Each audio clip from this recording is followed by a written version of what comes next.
It's crazy. I feel like your magician's assistant.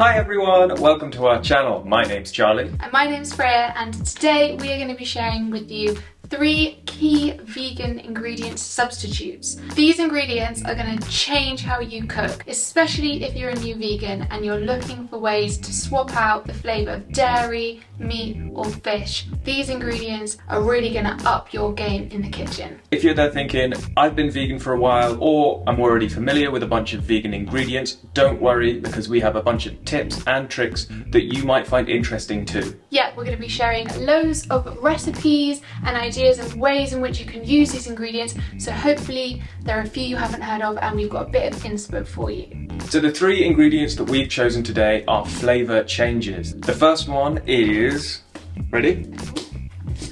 Nutritional yeast. So this can give your food a really lovely cheesy flavour.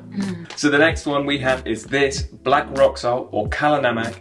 This is a salt that makes things taste like eggs. It's crazy. I feel like your magician's assistant. The third ingredient that we've got is Nori, also known as seaweed, and this really helps when trying to recreate fishy flavours. So there's loads of different ways you can use these ingredients and we will show you in a minute. When you first go vegan, you might be thinking that you're going to have to miss out on loads of things, especially cheesy things, meat things, fishy things, all that kind of jazz. And we're here to say that you don't. And you also don't have to spend a fortune at the supermarkets buying alternatives. You can make a lot of these things at home using whole food ingredients.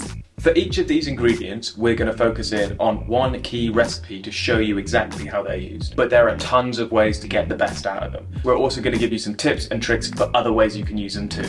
If you haven't already, then don't forget to subscribe to our channel because we make new content twice a week and we've got loads more exciting things planned, so you don't want to miss it. So with our Namak or black rock salt, as it's also known as, we are going to be making a scrambled tofu. I love scrambled tofu. Me too. And as we said, this enhances the eggy flavour. Lots of ways you can use this, but today we're going to be showing you how to make scrambled tofu. Do be careful though, because it's not just egg, it is a salt that tastes like egg. Yeah. A lot of the time I'll put salt in a food and then decide to make it eggy and really over-salt the food. Yeah. I have seen black rock salt in the world food sections, the Indian sections of some of the larger supermarkets, but it's really quite rare to come across in supermarkets. We got our packet from the local Sweet Mart. Down in Easton, in Bristol, if you are in Bristol. You can obviously get this stuff online. I've checked out Amazon, they sell it, and even eBay.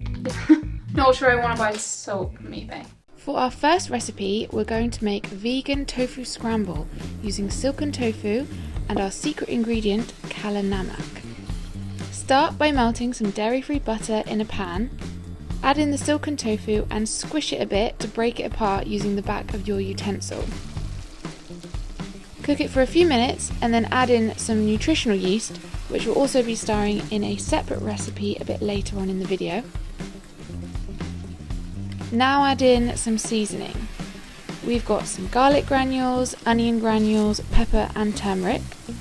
Stir it all together and now we can add in the black rock salt.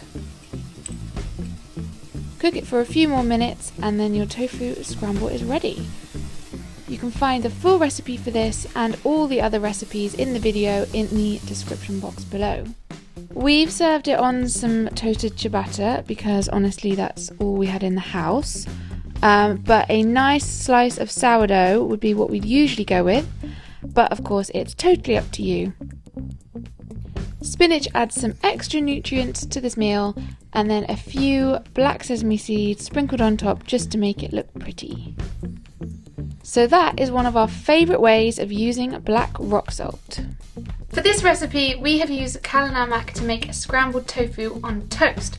But you can also do a vegan scrambled tofu on a shakshuka or on a sweet potato hash, all of which we'll have recipes for in the description. Another way you can use Namak is in French toast, or as I used to call it when I was growing up, eggy bread. Again, the recipe for that is in the description.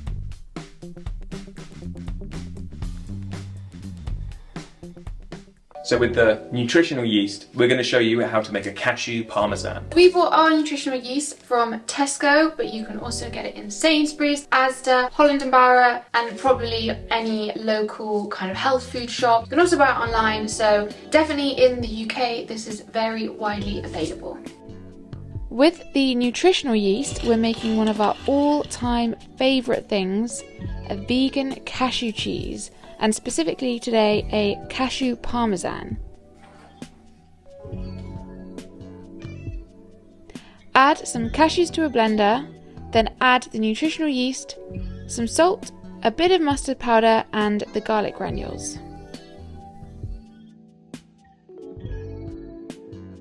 Then blend on high until a crumb-like texture has formed. It is such an easy recipe. This is our vegan cashew parmesan using nutritional yeast.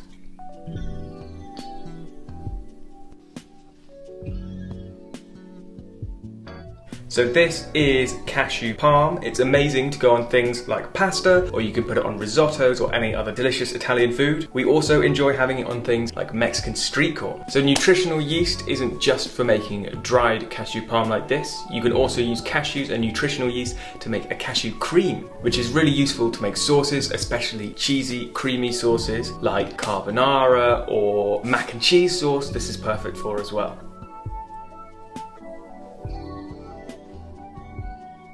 So here is our nori, and we are going to be making a vegan Caesar salad dressing.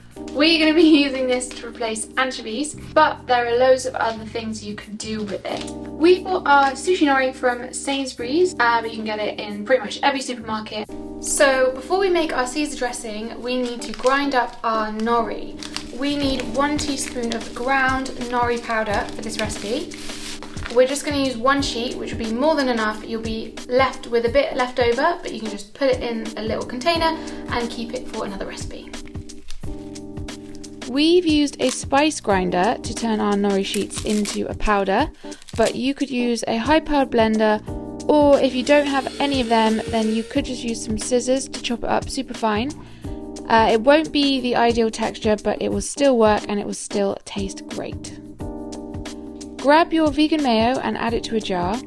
We've used garlic mayo. If you're using regular mayo, just add a minced garlic clove.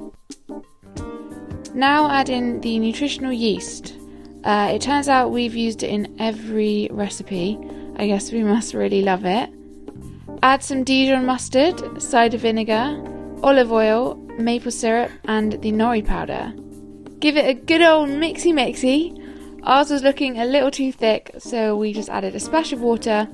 You can just judge the consistency of your own dressing when you make it.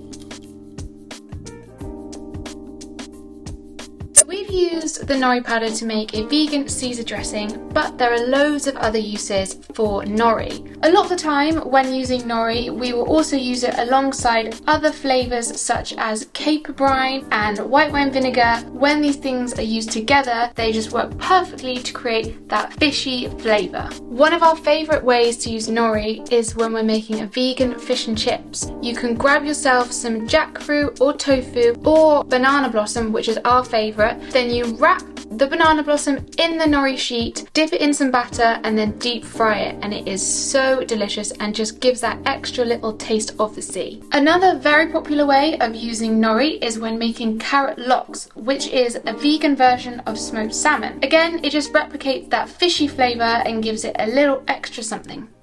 So that is it for this video. We really hope you enjoyed it. Let us know in the comments if there are any other vegan ingredients that you're a little bit confused by, that you've maybe seen in the shops or heard about, that you want demystifying, and we will create a new video with some new recipes to show you how you can use them in your meals. And if you did enjoy this video, make sure to give it a thumbs up, and if you're not already a subscriber, make sure to hit that subscribe button. See you on our next video. Bye!